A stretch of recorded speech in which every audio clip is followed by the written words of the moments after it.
l'Observatoire de l'actu.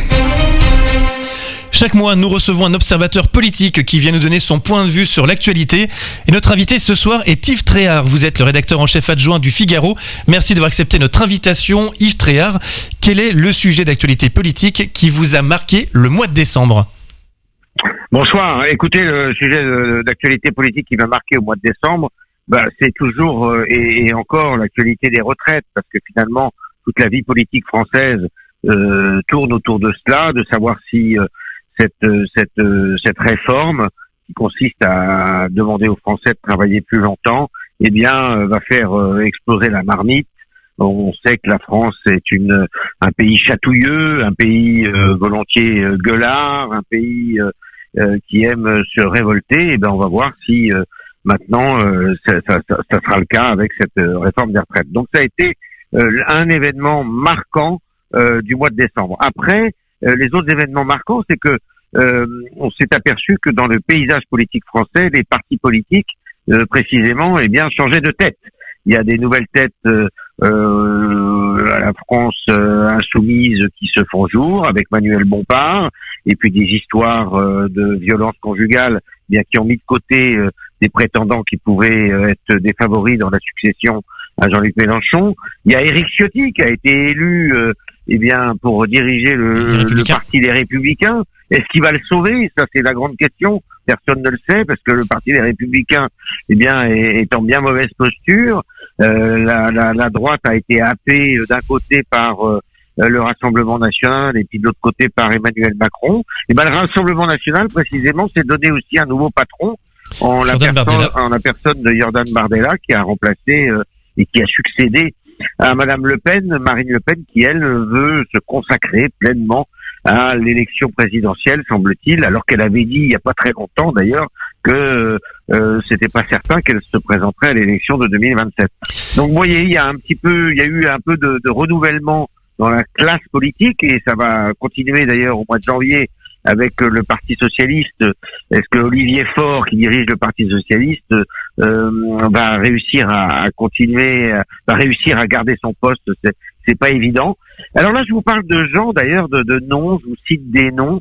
C'est pas sûr que ces noms soient très populaires dans la population et qu'ils soient très connus, d'ailleurs. C'est vous dire combien la politique a changé de physionomie.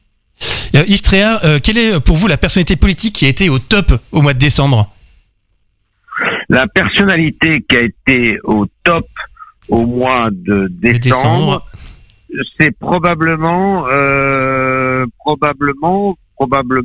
Manuel Bompard. D'accord. Manuel Bompard, que personne ne voyait être le futur Manitou, je dirais, de la France insoumise.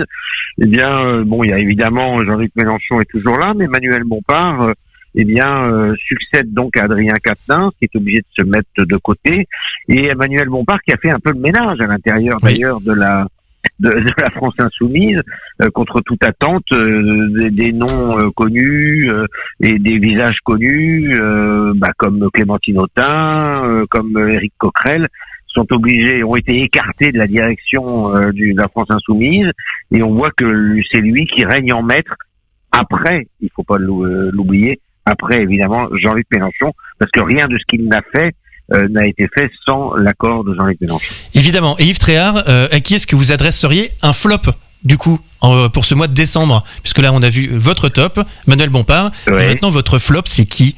Alors le flop, d'une certaine façon, ça va vous étonner. Mais en tout cas, vous réfléchissez moins.